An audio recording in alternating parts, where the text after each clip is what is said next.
Section 474 कूट कूट के पढ़ लिया हमने से। जब किसी अपराध, अच्छा आपके लिए खेल ना, लेकिन आपको ये बिना त्रुटि हुई है ना। जब किसी अपराध का विचारण उच्च न्यायालय के द्वारा 407 के अधीन में करके अन्यथा किया जाता है, तब वह अपराध के विचारण में वैसी प्रक्रिया का अनुपालन करेगा जिसका सेशन न्यायालय के द्वारा किया जाता है, यदि उसने उसके द्वारा मामले का विचारण किया जाता है। तो क्या 474 उच्च न्यायालय के समक्ष विचारण। एक सीधा सा क्वेश्चन मैं लेना कि यदि हाईकोर्ट ट्रायल करेगी, हाईकोर्ट के ट्रायल करने का ओरिजिनल जुरिडिक्शन यहाँ दे नहीं लिखा है, मान लो किसी स्पेशल लॉ से हाईकोर्ट को कॉम्पिटेंट बना भी दिया जाता है, तो फिर वो ट्रायल करेगा तो कौन सा करेगा? ये वोटर ट्रायल पता नहीं कहाँ से लेंगे। कल तो सुना था, वापस पढ़ो एक बार, ये लिखा है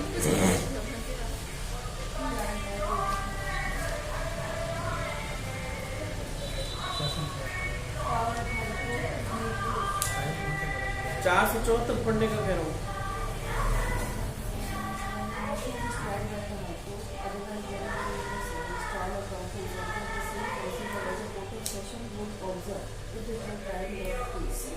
कोर्ट ऑफ सेशन की ट्रायल करेंगे। पेपर सबके पास आ गए कल में पांचों? मैंने तो डिलीट करवा दिए क्योंकि वो हिंदी मीडियम से। कौन सी ट्रायल? Court of session.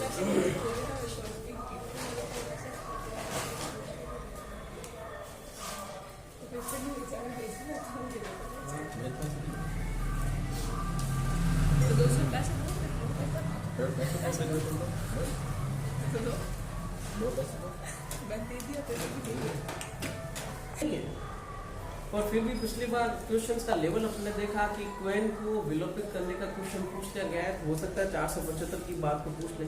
क्या कह रहे हैं? सेना न्यायालय के द्वारा विचारणीय व्यक्तियों का कमांड ऑफिसर को सौंपा जाना। Delivery to commanding officers of person liable to be tried by the court of martial. तो ये क्या कह रहे हैं कि यदि इस तरह का कोई मैटर मैजिस्ट्रेट के पास में आ भी जाता है, कोई सेंट्रल गवर्नमेंट के द्वारा बनाए गए रूल के द्वारा कोई इस तरह का मैटर जो कि इस संहिता के द्वारा स्थापित कोर्ट के द्वारा ट्रायल किया जा सकता है और मैजिस्ट्रेट के पास आ भी जाता है, तो मैजिस्ट्रेट फिर ऐसे मैटर को क्या करेगा? अपने पास लेकर ट्रांसफर कर देगा, भेज देगा सेना न्यायालय के द्वारा उसका विचारण किए जाने के प्रयोजन से उसको सौंप देगा। सबसे लास्ट की 3 लाइन पढ़ रहा हूं मैं, सब सेक्शन नंबर 1 की, जिसका उस पर अभियोग एवं यूनिट में जिसका वह वो कमांड ऑफिसर या निकटतम सैनिक, नौसैनिक या वायु सैनिक स्टेशन के कमांड ऑफिसर को सेना न्यायालय के द्वारा उसका विचारण किए जाने के प्रयोजन से सौंप देगा। कौन सौंप देगा? ऐसा मैजिस्ट्रेट। तो ऐसा मैटर आ भी जाता है तो भी उसी मार्शल कोर्ट के अफसर को उसको भेज दिया जाएगा वापस।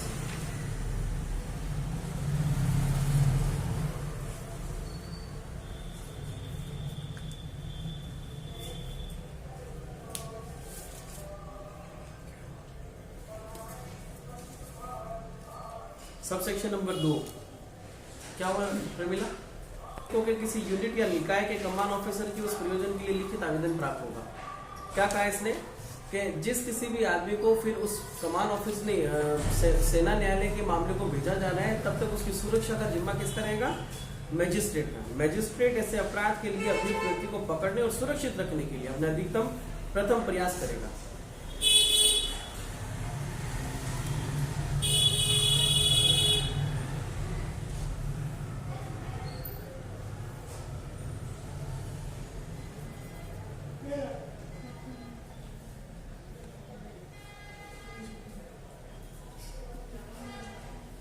सब सेक्शन नंबर 3, यदि कोई जेल में बंदी है और उसे सेना न्यायालय के सामने प्रस्तुत करना है तो आदेश हाईकोर्ट के द्वारा दिए जा रहे हैं। उच्च न्यायालय यदि ठीक समझे तो यह निर्देश दे सकता है कि राज्य के अंदर स्थित किसी भी जेल में नियुक्त किसी बंदी को सेना न्यायालय के समक्ष लंबित किसी मामले के बारे में विचारण के लिए परीक्षा किए जाने के लिए सेना न्यायालय के समक्ष लाया।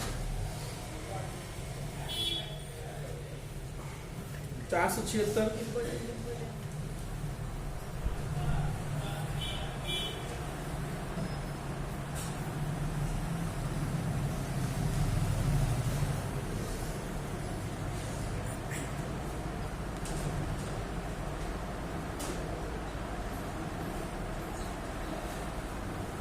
477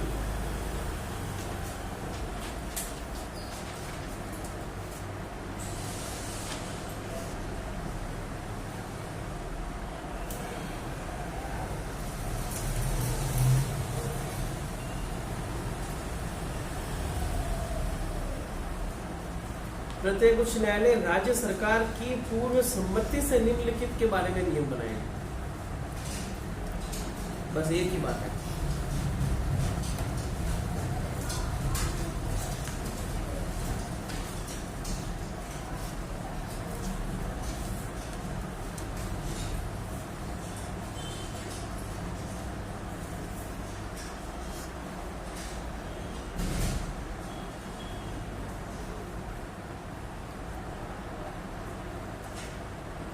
सेक्शन नंबर 478, यदि क्वीन का क्वेश्चन पूछा गया तो इस बार सेक्शन 478 का क्वेश्चन पूछा जा सकता है। कुछ दशाओं में कार्यपालक मजिस्ट्रेटों को सौंपे गए कृत्य को परिवर्तित करने की शक्ति कौन करेगा? यदि किसी राज्य का विधानमंडल संकल्प के द्वारा ऐसे अनुज्ञा देता है, if the legislative assembly of a state by a resolution so permits, by a resolution, संकल्प के द्वारा इस तरह की अनुज्ञा देता है किसी राज्य का विधानमंडल, तो स्टेट गवर्नमेंट उच्च न्यायालय से परामर्श के पश्चात द स्टेट गवर्नमेंट में after consultation with the high court by notification, धारा 108, 109, 110, 115 की किसी कार्यपालक मजिस्ट्रेट के प्रति निर्देश का अर्थ ये लगाया जा सकता है कि वह प्रथम वर्ग न्यायिक मजिस्ट्रेट के प्रति निर्देश किसी भी मैटर को, जैसे कि अपन 108, 9, 10 में कौन कौन से मैटर देख रहे हैं? नगमा 108, 108 में, हाँ उसमें कौन सा स्पेशल मामला था? 108 प्रमिला 108 राजद्रोह तक बातें फैलाने वाला है। 109 में संदिग्ध व्यक्ति, और दीपक 110 हैबिचुअल ऑफेंडर। तो इन तरह की बातों के प्रति हम कौन सा कोर्ट से अपन मामला करवाते हैं? कब उसको जुडिशियल मजिस्ट्रेट के प्रति डायरेक्शन समझा जा सकता है? राज्य की विधानमंडल के द्वारा इस तरह का संकल्प पारित करके या अनुज्ञा दे दी गई है तो स्टेट गवर्नमेंट हाई कोर्ट से परामर्श के पश्चात इसी तरह का नियम बना सकती है। सेक्शन 478 धन प्रक्रिया संहिता संशोधन अधिनियम की धारा 8 के द्वारा प्रतिस्थापित किया गया है। 478 एक अलग सेक्शन था, पुराना सेक्शन लिखा हुआ है क्या किसी के?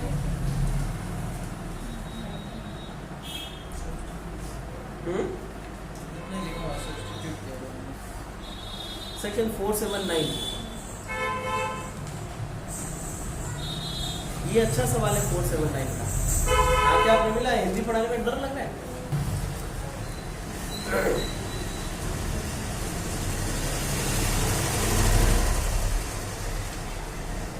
नलिनी नहीं लेना। सेक्शन नंबर 176 क्या कहता है? आपको सुना 176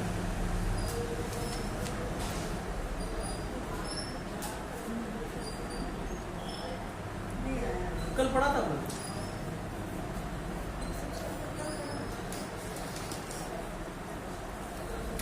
सेक्शन 460 और 61 पढ़ रहे थे तब।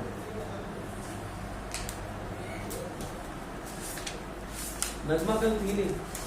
हाँ मैं इसका एंटर चाहिए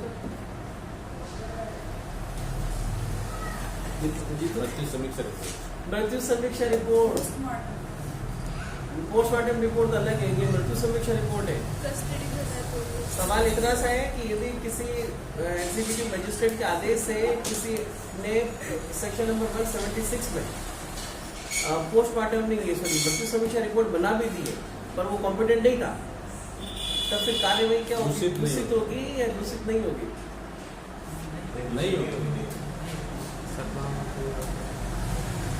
अब निकालो सेक्शन 461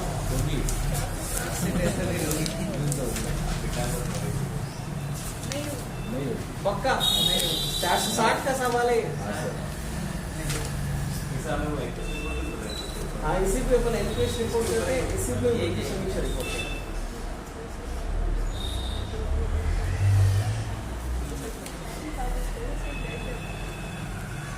हाँ सेक्शन 479 ये मैंने यूं ही पूछ लिया, उसका कोई इससे लेना देना नहीं है।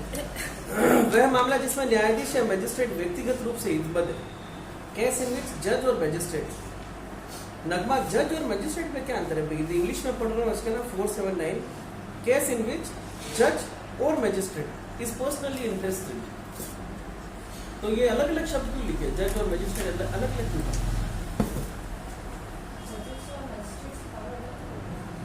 मुझे बताओ ये अलग अलग क्यों लिखा है? जज कौन होता है, मजिस्ट्रेट कौन होता है?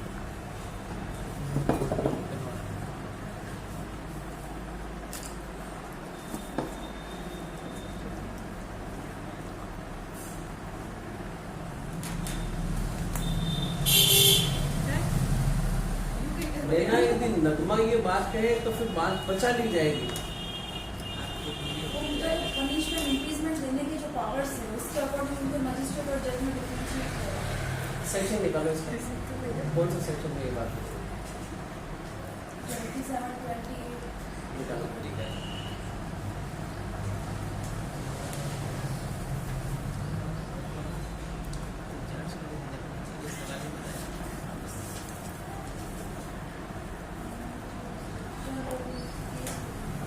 जज की कितनी सजा देने की पावर होती है, या मजिस्ट्रेट की लिखी हुई? मजिस्ट्रेट और इसमें जज की लिखी हुई है, मजिस्ट्रेट की लिखी हुई? sentences which magistrate may pass, sentences which high court or session judge may pass. Section 479 में हमने सेशन जज को नहीं पढ़ा, केवल जज ही पढ़ा। मैं इस जज और मजिस्ट्रेट में क्या अंतर? या कितनी बार पढ़ा है, मजा नहीं आया। और नगमा, बीबी साहब ने बताया नहीं आपको कभी? क्या कोर्ट में घुसते वक्त कोर्ट का नाम नहीं पढ़ते? लिखा हुआ होता है सिविल जज और न्यायिक मजिस्ट्रेट। पढ़ते हो? यहाँ के बंद करके घुसते अंदर, पढ़ के घुसते थे। बता तो चलिए हम क्या कर रहे हैं, कौन सी कोर्ट में बैठे हैं, जब एप्लीकेशन पेश करते हैं सिविल की क्रिमिनल की दोनों अलग अलग होती है। ये तो अभी तक तुम्हारी बहस है ना, वो जो पानी में डूबी हुई थी, जिसका सर अंदर ही था, उसका अभी तक भी अंदर है, बाहर नहीं आया। और नैना, तुम्हारी तो मतलब ये जो सवाल का जवाब देने इसका मतलब है वो पहले में बैठ गई थी, अभी इसकी खड़ी तो यार ये बातें अच्छी नहीं है भाई, मुंडी लगा दोगे मेरे। सेक्शन नंबर 479, जज का मतलब एक ऐसा आदमी जो सिविल मैटर देख रहा है, और मजिस्ट्रेट का मतलब एक ऐसा आदमी जो क्रिमिनल मैटर देख रहा है। नॉर्मल सी बात है। कोई न्यायाधीश या मजिस्ट्रेट किसी ऐसे मामले में जिसका वह खुद पक्षकार या व्यक्तिगत रूप से हितबद्ध है, उस न्यायालय की अनुज्ञा के बिना जिसमें उसके न्यायालय से अपील होती है, न तो विचारण करेगा और न ही उसे विचारणार्थ सुपुर्द करेगा, और न कोई न्यायाधीश या मजिस्ट्रेट अपने द्वारा पारित या किए गए किसी निर्णय या आदेश की अपील ही सुनेगा। सेक्शन 479 में दो बातें बताई है। एक तो क्या कि अपने द्वारा खुद के द्वारा दिए गए मामले की अपील नहीं सुनेगा, एक तो ये कहानी अलग होती। दूसरी, यदि किसी मामले में वो खुद पक्षकार है या फिर किसी मैटर में वो पर्सनली इंटरेस्टेड है, तो फिर उसकी ट्रायल वो कब कर सकता है? न्यायालय की अनुज्ञा से। कौन से न्यायालय की अनुज्ञा से? जिसमें उसकी अपील हो। ऐसे न्यायालय की अनुज्ञा से जिसमें उसकी अपील हो सकती है। मतलब कि मान लो यदि असिस्टेंट डीजे के मामले की अपील किसको होती है? 2 मैटर होते 7 साल से कम में, तो सेशन कोर्ट में 7 साल से ज्यादा हाई कोर्ट। तो अब इसमें सवाल आएगा कि असिस्टेंट डीजे के ऐसे मामले में सुन रहा है जिसमें 9 साल की सजा दी जा सकती है, और उसमें वो खुद ही इंटरेस्टेड है, तो वो फिर कौन से कोर्ट के आदेश के द्वारा ऐसे मामले को सुन सकते हैं? तो हाई कोर्ट, है ना। और जब ऐसे आदेशों की अपील कोर्ट ऑफ सेशन को हो सकती है तो कोर्ट ऑफ सेशन। तो उस बात पर नहीं जाके हम नॉर्मल बात करें, कोई भी जज या कोई भी मजिस्ट्रेट, इसमें जज और मजिस्ट्रेट को लिखा, कोई भी न्यायाधीश या मजिस्ट्रेट, ऐसे मामलों में ये व्यक्तिगत रूप से हितबद्ध है, तो उसकी ट्रायल और कमिटल दोनों बातें, उसकी ट्रायल करना, विचारण और विचारणा सुपुर्द करना, दोनों ही नहीं करेगा। कब तक नहीं करेगा? ऐसे कोर्ट के आदेश उसको जब तक नहीं मिल जाते तब, जिस कोर्ट में उसके आदेशों की अपील होती है। एक कहानी ये खत्म हो गई। दूसरी कहानी, अपने खुद के आदेशों और निर्णयों की अपील नहीं सुनेगा। कोई भी आदमी अपने खुद के मामले में जज नहीं हो सकता। ये किसका एक प्रिंसिपल है? नेचुरल जस्टिस का प्रिंसिपल है, और नेचुरल जस्टिस का प्रिंसिपल को इसी तरह की बात करते हुए हमने सीआरपीसी में एक बार और डिस्कस किया। वो कौन सा सेक्शन था?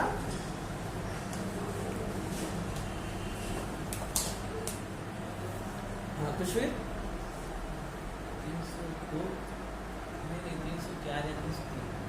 देखो 303 तो अधिकार, किसका अधिकार है? किसी भी आदमी को डिफेंस करने का। 304 है विधिक सेवा, वो मुफ्त विधिक सेवा प्रदान करने की बात है।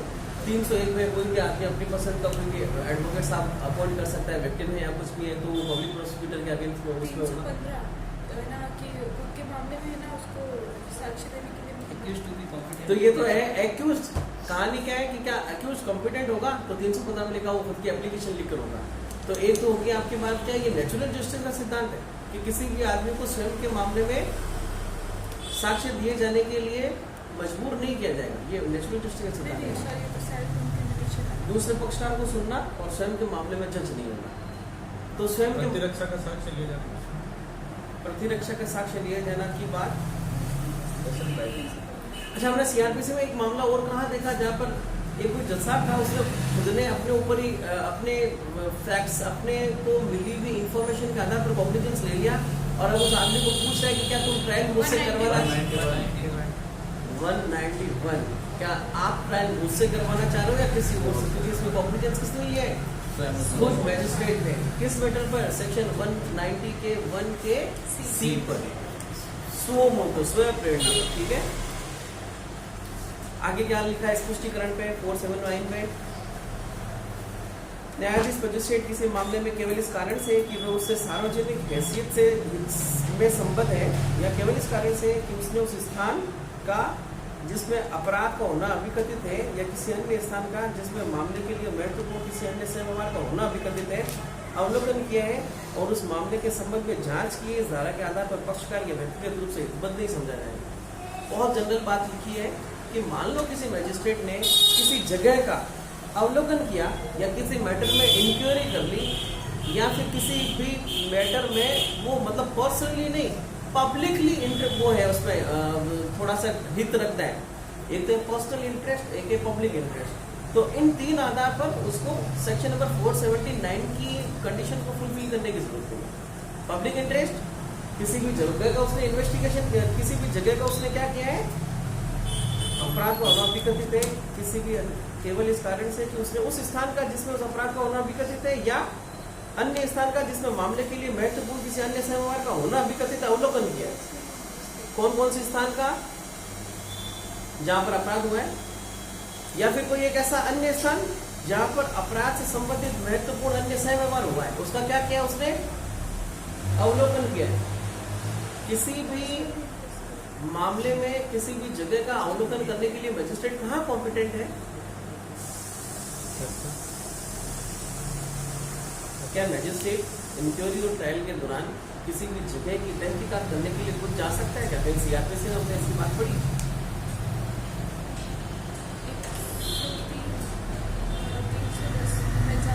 103 और 310। 103 में तो पुलिस अधिकारी इन्वेस्टिगेशन करने के लिए घरों में जा रहा है, वो ऐसे आदमियों के सामने वो बना रहा है। और 310 निकालो। 310 एक्चुअली पहले 310 निकालने से पहले दीपक 310 की हेडिंग बताओ। स्थानीय निरीक्षण, स्थानीय निरीक्षण यही है क्या? निकालो फिर 310।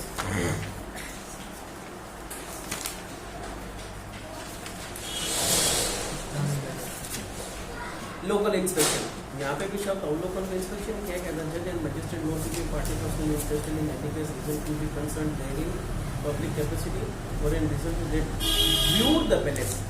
सेक्शन 474-79 में व्यूड द पैलेस है और सेक्शन नंबर 310 में इंस्पेक्शन है। हाँ नलिनी पढ़ो 310 एक बार। कोई न्यायाधीश या मजिस्ट्रेट देखो दोनों आदमी आगे। हाँ किसी जांच विचारण या अन्य कार्यवाही के किसी प्रक्रम में पक्षकार को सम्यक सूचना देने के पश्चात किसी स्थान में जिसमें अपराध तक किया जाना अभिकथित है या किसी अन्य स्थान में जा सकता है और उसका निरीक्षण कर सकता है जिसके बारे में उसकी ये राय है कि उसका अवलोकन ऐसी जांच या विचारण में दिए गए साक्ष्य का उचित विवेचन करने के प्रयोजन से आवश्यक है और ऐसे निरीक्षण में देखे गए किन्हीं सुसंगत तथ्यों का ज्ञापन अनावश्यक विलंब के बिना लेखगत करेगा। ऐसे ज्ञापन मामले के अभिलेख का भाग होगा और यदि अभियोजक परिवादी का अभियुक्त या मामले का कोई अन्य पक्षकार चाहे तो उस ज्ञापन की प्रतिलिपि निःशुल्क दी जाएगी। देखो 310 का एक सवाल ये कि ये जो इंस्पेक्शन किया जा रहा है उसकी कॉपी लेने के लिए हकदार होंगे क्या आदमी? तो अभियोजक परिवादी या अभियोग ऐसे मामले में उसकी कॉपी लेने का हकदार होगा, एक कहानी है। और दूसरी बात क्या 310 में पड़ी, पक्षकारों को सम्यक सूचना देने के बाद जिसमें अपराध का किया जाना अभिकथित है या किसी अन्य स्थान पर, या तो उस जगह पर जहाँ होना अपराध हुआ है या किसी अन्य स्थान पर। तो ये अन्य स्थान क्या डिनोट कर रहा है हमें? सेक्शन नंबर 479 का जो स्पष्टीकरण है क्या लिखा, उस स्थान का जिसमें अपराध का होना अभिकथित है या किसी अन्य स्थान का जिसमें मामले के लिए महत्वपूर्ण किसी अन्य सेवावार का होना अभिकथित है, या तो ऑफेंस हुआ है या उससे रिलेटेड कोई अदर ट्रांजेक्शन हुआ है। निरीक्षण कर सकता है जिसके बारे में उसकी राय है कि उसका अवलोकन। सवाल आए कि साहब सेक्शन नंबर 310 का मोटो क्या था, मैजिस्ट्रेट का क्या उद्देश्य है या मैजिस्ट्रेट किस मकसद के तहत वहां जाकर इंस्पेक्शन करके आया है, कि उसका अवलोकन ऐसी जांच या विचारण में दिए गए साक्ष्य का उचित विवेचन करने के प्रयोजन से आवश्यक है। उसका जो अवलोकन किया जाना है, उसका जो व्यू किया जाना है, वो किस लिए आवश्यक है? साक्ष्य का उचित विवेचन किए जाने के प्रयोजन से। और ऐसे निरीक्षण में देखे गए किन्हीं भी सुसंगत तथ्यों का ज्ञापन अनावश्यक विलंब के साथ रखना है। हो गया कवर। सेक्शन नंबर 479 कह रहे हैं कि यदि मैजिस्ट्रेट के द्वारा किसी मैटर को केवल अवलोकन कर लिए जाने मात्र की वजह से सेक्शन 479 में मैजिस्ट्रेट को पर्सनली इंटरेस्टेड नहीं समझ किया जाए। खत्म हो गया सेक्शन 479 480।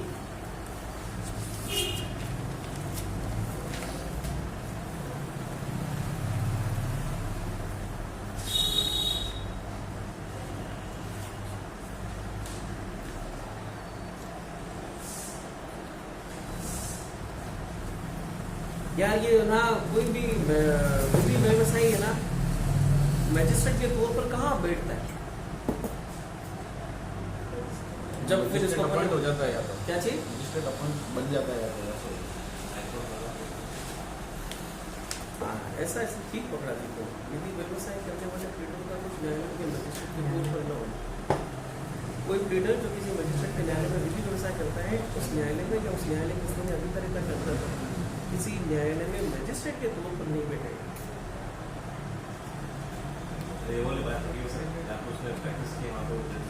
उसका खुद का कोई मैटर पेंडिंग है ना, तो फिर उसके अंदर इंटरफेरेंस, मान लो वो खुद जज बन गया और उसी कोर्ट में जाकर, तो फिर वो अपने मैटर में ठीक है। मतलब ये सेक्शन वो पर्सनली रूप से इंटरेस्टेड था, और वही सेक्शन नंबर 480 में उसकी फाइलें, उससे रिलेटेड मैटर्स है। ठीक है, सेक्शन 480 हो गया। 481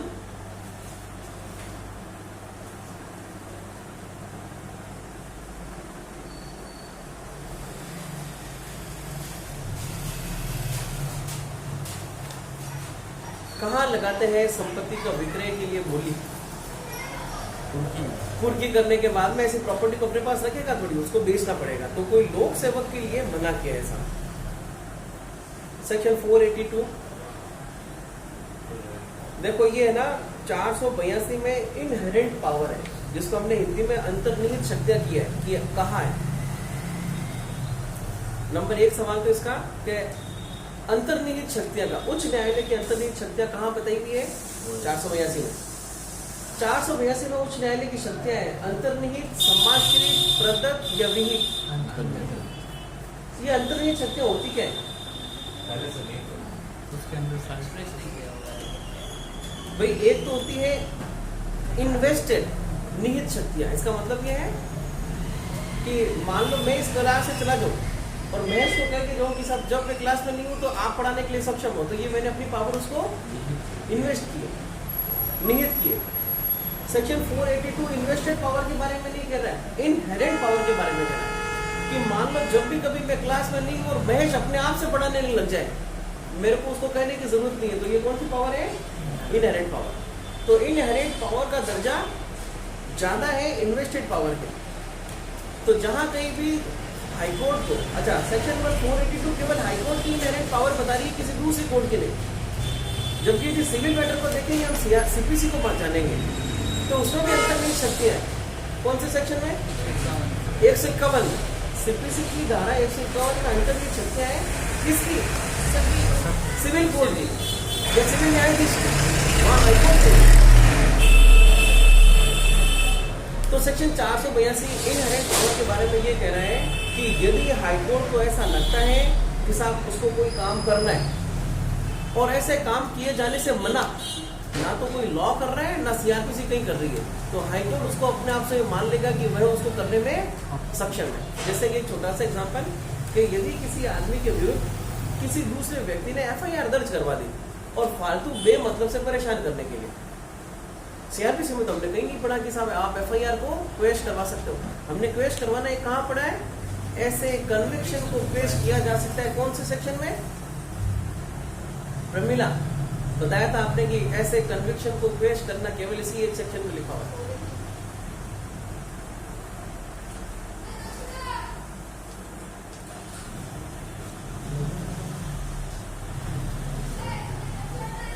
बताओ जी। 470 में तो लिमिटेशन की प्रोविजन है 68 से लेकर के 73 में। 466 बिना देख के बताओ, 488 जिसको हमने सेक्शन नंबर 215 से इंटरव्यू किया था।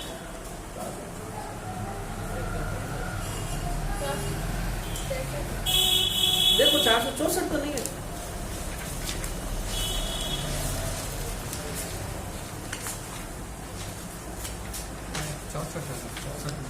चौसठ ये ऐसे कन्विक्शन को क्वेश कर रहा है वो, और ये 464 को 215 से किया था। तो नैना 215 क्या है? 215 क्या है भाई? 911 से 224 फ्रेमिंग ऑफ चार्ज 215 क्या है?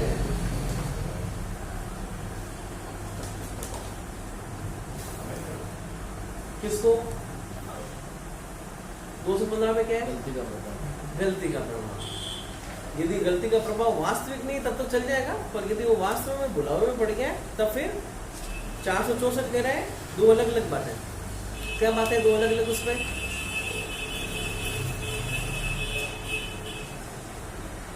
भाई एक तो ये कहा कि पूरी तरीके से उस आरोप की विवेचना नहीं की है तो उसी पर्टिकुलर आरोप की विवेचना करके ट्रायल करेगा। और अगर एक और था कि अगर गलत तरीके से करा है तो पूरी ट्रायल वापस होगी। उसके सबसेक्शन नंबर 2 के पैरा नंबर ए और बी में लिखा हुआ है ना। फर्स्ट क्या कह रहा है? निकालो 464 वापस।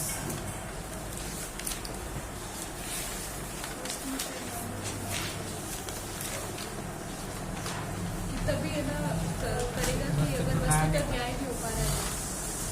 जब वस्तुतः न्याय नहीं हुआ तभी इस तरह की बात कहेगा साहब। विरचित नहीं किया गया है, गलती का आधार पर कुछ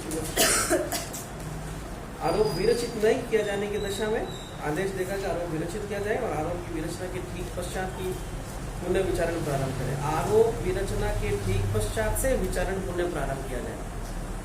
और आरोप में गलती, लोप, अनियमितता वाली दशा में यह निर्देश दे सकता है कि किसी ऐसी रीति से जिससे मैं ठीक समझे विरचित आरोप पर नया विचारण किया जाए।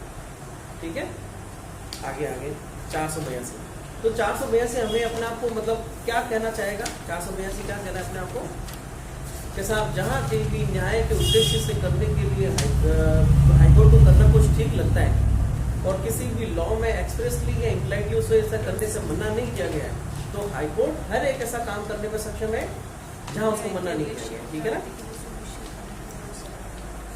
इस संहिता की कोई बात उच्च न्यायालय की ऐसे आदेश देने के अंतर्निहित शक्तियों को सीमित या प्रभावित करने वाली नहीं समझी जाएगी। जैसे इस संहिता के अधीन किसी आदेश को प्रभावी करने के लिए या किसी न्यायालय की कार्यवाही का दुरुपयोग निवारित करने के लिए या किसी अन्य प्रकार से न्याय के उद्देश्यों की प्राप्ति सुनिश्चित करने के लिए आवश्यक है।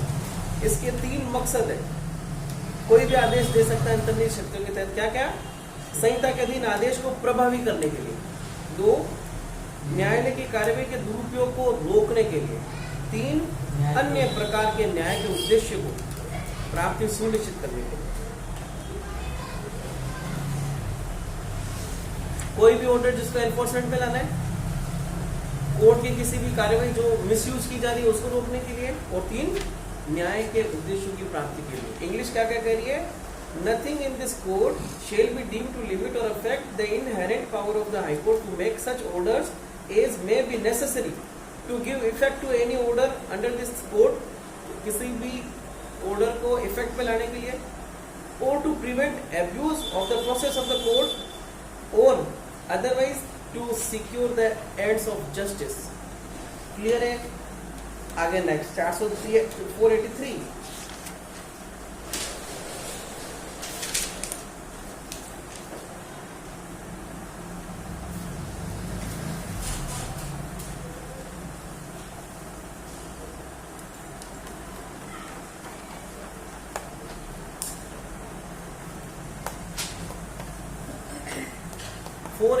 को कौन से सेक्शन से लिंक करोगे भाई?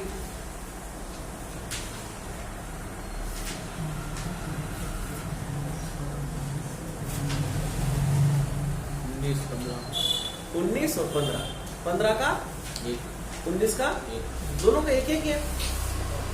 क्या कहता है 15 का 1 और 19 का 1?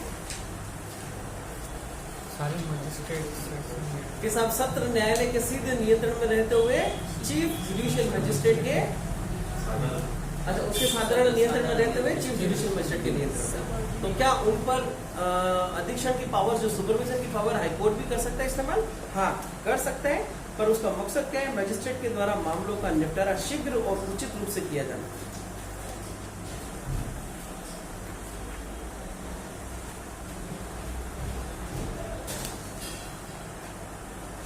To ensure that there is an expeditious and proper disposal of the case by the said magistrate. लिख दो इसके साथ में सेक्शन नंबर 15 और 19 लास्ट सेक्शन।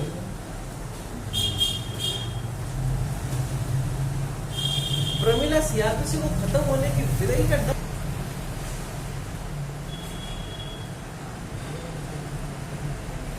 ये दंड प्रक्रिया संहिता 1858 कहाँ की है भाई?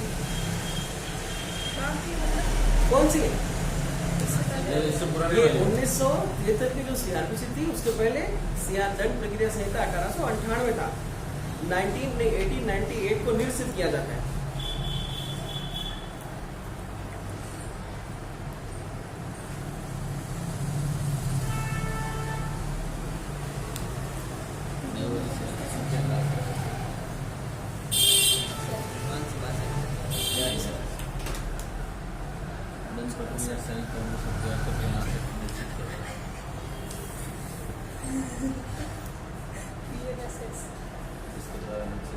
उसको निरसित कर दिया।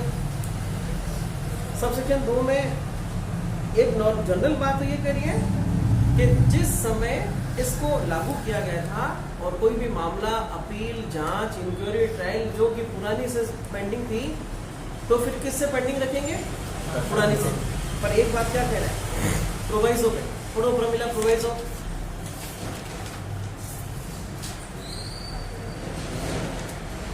सेक्शन नंबर 484 का।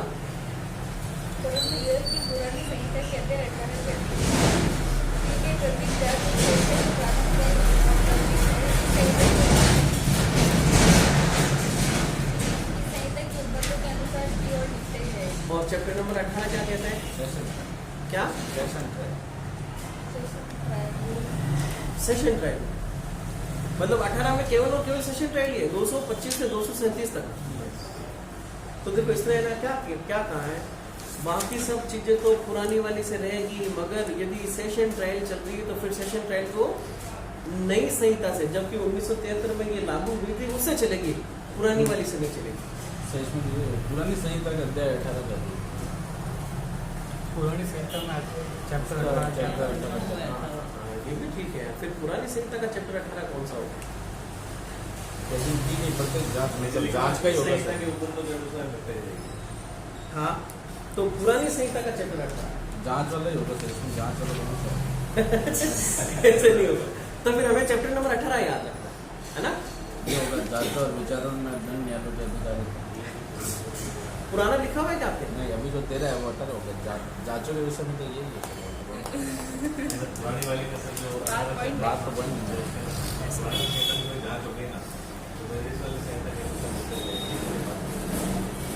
तो पुरानी संहिता का चैप्टर 18 कहता है तथा विचारण के संबंध में समाचार होने वाले नहीं पता चला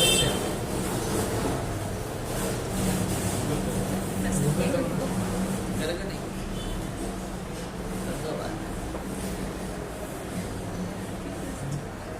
अब 23 24 अरे 24 13 23 ये जब 23 में तो जांच और विचारण में साक्ष्य और 24 से जांच तथा विचारण के बारे में सामान्य जांच आरंभ करते हैं।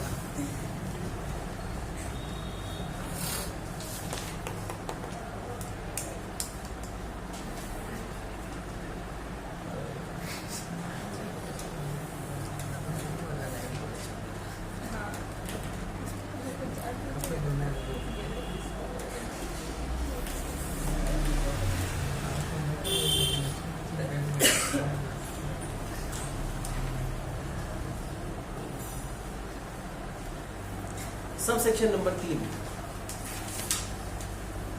कह रहा है कि यदि किसी ऐसे मामले में उसको टाइम पीरियड को खत्म करने के लिए मान लो 1 साल का समय था और वो टाइम पीरियड खत्म हो चुका है, फिर जब ये संहिता लागू हुई तो उसी मैटर को टाइम पीरियड को खत्म करने के लिए 2 साल का समय था, है ना?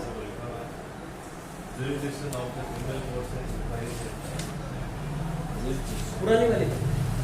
तो फिर ये हो गया हमारा सेक्शन नंबर 300 से लेकर सेक्शन नंबर 327 तक का 24 चैप्टर नंबर 24 है। तो फिर कोर्ट ऑफ सेशन की ट्रायल नहीं, कौन सा मैटर सेक्शन नंबर नहीं 300 से 300 अब वो उसमें यार पता नहीं कहाँ से लेकर कहाँ तक सेक्शन होगा, तो वो याद रखें केवल और केवल पुराना चैप्टर 18 बस।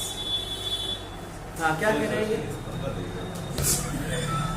कोई बात नहीं, आपके पास मोबाइल अच्छा है अभी मेरे थे फोटो खींच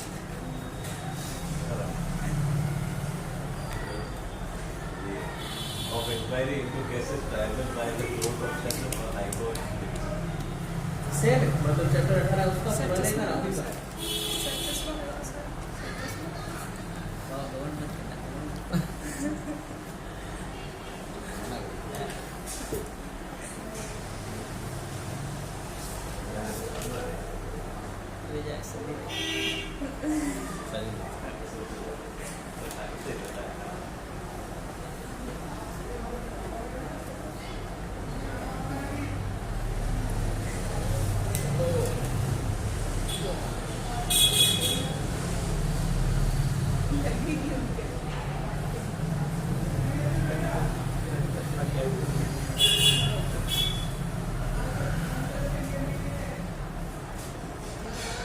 है वो भी ओमिटेड है। क्या लिखा हुआ है? Of inquiry into cases triable by the court of session और high court division. High court division और कोर्ट ऑफ सेशन के द्वारा जो मैटर है, क्या लिखा? Omitted by section 2 and schedule of the law reforms ordinance 1978। ये तो 1978 आ गया, ये तो 18 साल का है।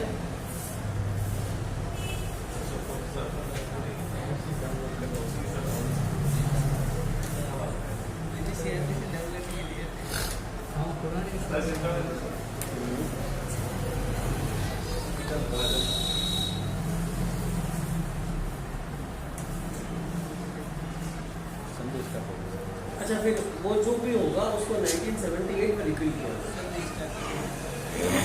पर अभी अपन को मिला नहीं।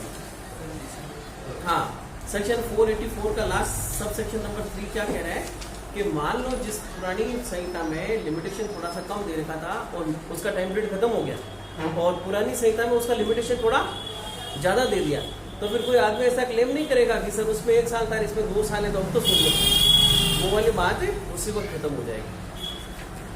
समझे?